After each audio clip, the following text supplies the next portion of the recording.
ముస్లిం personal లాకి సంబంధించిన తలాక్ ఈ హసన్ అనే విడాకుల పద్ధతిపై సుప్రీంకోర్టు రీసెంట్గా ఘాటైన వ్యాఖ్యలు చేస్తుంది. అనేక విధాలుగా ముస్లిమ్స్లో విడాకులు తీసుకోవచ్చు.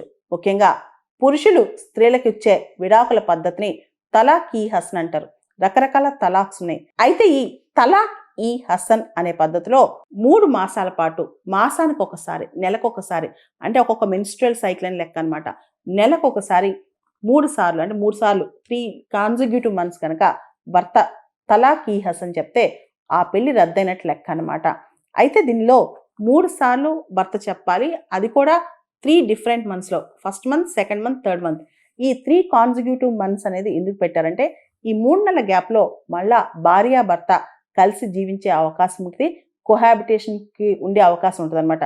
అంటే వాడి మనసు మార్చుకునే అవకాశం కూడా ఉంటుంది. కాబట్టి 3 కాన్సిక్యూటివ్ మంత్స్, నెలకు ఒకసారి భర్త కనుక తలాక్ చెప్తే దాన్ని తలాక్ ఈ హసన్ అంటారనమాట. అయితే దీనివల్ల ముస్లిం మహిళలకి చాలా అన్యాయం జరుగుతుందని చెప్తున్నారు.